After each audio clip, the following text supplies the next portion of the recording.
Ciao a tutti, ci troviamo in Sardegna, vicino Dorgali. Alle mie spalle il lago Cedrino, un lago artificiale creato dall'uomo per far sì che ci sia abbondanza d'acqua anche nel periodo estivo. A te la linea, Silvia.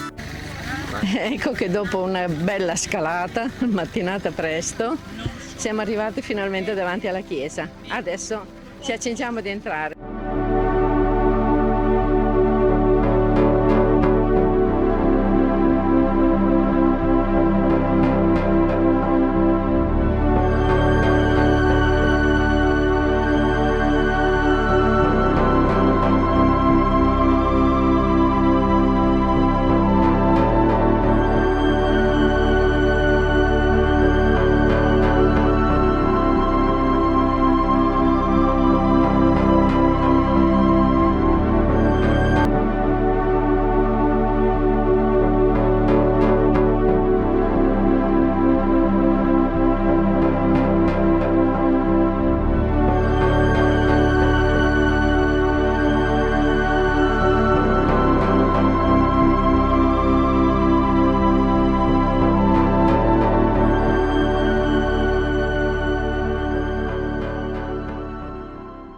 Io sono Maria Itria Secchi e sono di Dorgali e ho quasi 86 anni e quindi la mente forse non sarò molto chiara nella descrizione, anche se ho un po' passione per queste storie, ho sempre un po' di passione e quindi vi accontenterete di ciò che posso fare.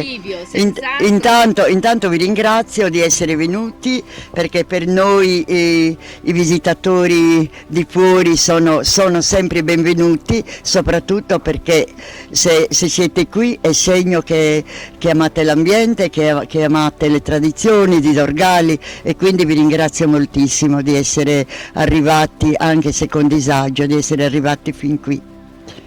Allora, Grazie. adesso chiediamo un po' riguardo alla chiesa, ma quando è stata costruita questa chiesa, che lei si ricorda? La chiesa, se non erro, è stata costruita nel 1654, mi pare 54-56, insomma intanto è nel 1600, durante, in stile spagnolo, con questi contrapporti praticamente, ed è stata costruita da famiglie dorgalesi che probabilmente saranno stati aiutati, gente devota, e avevano lasciato un ettaro, hanno costruito la chiesa con volontari, con altri partecipanti alle spese probabilmente, e hanno dato uno spazio di un ettaro intorno alla chiesa che era chiuso.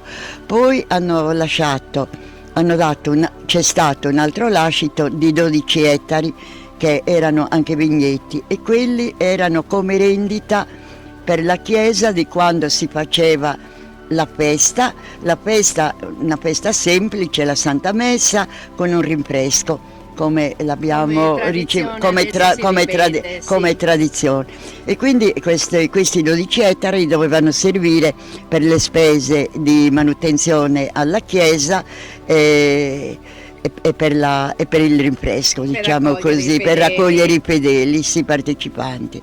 Si veniva a cavallo, si veniva a carro, con il carro, perché fino all'inizio degli anni 70 non c'era il lago, che è un lago artificiale, la costruzione della diga, e quindi le colline, sia quella di San Pantaleo che questa della Madonna degli Angeli, si arrivava a piedi, si arrivava a cavallo e si arrivava addirittura anche con i carri a buoi, perché c'era una strada, un bel camminamento ben fatto e ben tenuto da tutti quanti i confinanti a questa strada. Lì si passava, hanno visto dove c'è il cimitero, l'ingresso a questa strada per venire a piedi. Infatti, arrivava da lì. Ci hanno detto prendete quella strada. Poi lì. Con l'evento del lago, dell'invaso, praticamente le chiese sono state isolate e nessuno ci badava più, non si poteva venire, ancora non c'erano imbarcazioni, capito? E sono rimaste isolate. Purtroppo c'è stato anche un abuso da parte di pastori del posto, persone che L'hanno utilizzata per ricovero. l'hanno utilizzata per ricovero del bestiame, una tristezza incredibile, finché un gruppo di volontari, questi che hanno organizzato anche il rinfresco eccetera, non si sono messi d'accordo e quindi hanno fatto tutti questi lavori, hanno rifatto il tetto nuovo, il pavimento, messo in sicurezza, perché ha visto ci sono questi cosi di ferro per sorreggere le mura della chiesa, i tiranti, insomma qui. Poi c'è anche una cosa in più, forse io non riesco neanche ripeto, a chiarire bene le cose, ma in sintesi forse tento. Per mezzo questa notizia di questa chiesa della Madonna degli Angeli, evidentemente per mezzo di qualche sacerdote o vicario, è andata fino al Papa, che era Pio V.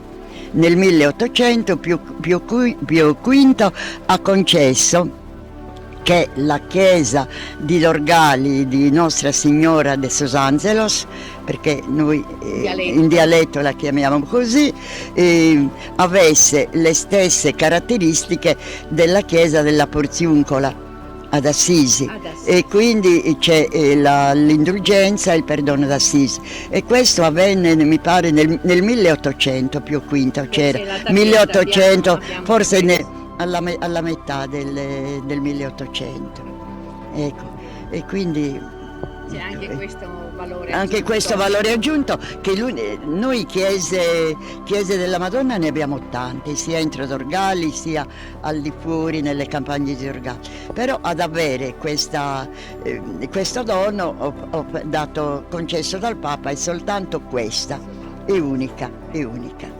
questa chiesa. Quindi tornando alla storia di questa chiesa, facciamo un invito a tutti i dorgalesi che si trovano all'estero e diciamo che il suo archivio rinnova le tradizioni continue che qui si proseguono. Ecco, è vero? Sì. Io vorrei rivolgere davvero un appello a tutti quanti i concittadini dorgalesi, baroniesi, barbaricini, anche se Dorgali non è che sia proprio Barbaggia, forse più Baronia che Barbaggia, però lo rivolgo a tutti quanti, i nostri emigrati all'estero, perché ne abbiamo in tutti i continenti, che noi le tradizioni, grazie a questi volontari che io, tra parentesi, ringrazio moltissimo, perché fanno enormi sacrifici a mantenere la Chiesa in queste condizioni e a mantenere queste tradizioni, e quindi rivolgo a tutti i concittadini dorgalesi e sardi in genere l'appello di ricordarsi di questi valori che stanno trasmettendo i nostri volontari e tutti quanti i dorgalesi, e invito ancora, perché ci credono, hanno molta fede, non solo tradizione, ma proprio lo fanno per vera fede, e quindi vorrei che i nostri emigrati si ricordassero di questo bel gioiello che abbiamo e vengano anche a visitarlo. E se possono anche a collaborare in modo che migliori sempre di più, sia rispettando l'ambiente, sia ricostruendo ciascun Messias che ancora non si sono potute ricostruire, la recinzione di quest'etaro intorno alla chiesa. E anche il percorso, brava, sì, e anche il percorso che andrà rinnovato tutti gli anni, perché le piogge e i temporali logicamente essendo la differenza di altitudine, perché dal fiume si va in collina, va rinnovato tutti gli anni. E quindi sì, ecco. Termino con salutarvi tutti quanti con molto affetto. Oggi è proprio il 2 agosto, il giorno della Madonna degli Angeli, con le stesse funzioni e caratteristiche della Porziuncola di Assisi, e quindi nel salutare tutti quanti gli emigrati, che ne abbiamo tantissimi all'estero, di ricordarsi di questa data e di poterli salutare negli anni a venire. Magari io alla mia età non ci sarò più, però auguro a tutti quanti, con molto amore, con un forte abbraccio, di venire a trovarci e di conoscere anche Dorgali e le sue tradizioni, che fa di tutto per conservarle come le conservavano un tempo. In ultimo ringrazio moltissimo Paolo Guarrasi e Silvia Conte per questo servizio che hanno fatto a noi, molto caro e molto interessante, perché divulgheranno praticamente le notizie e l'amore per questo posto. Grazie per essere venuti, grazie di abitare a Dorgali, grazie di aver valutato tutto quanto il nostro territorio.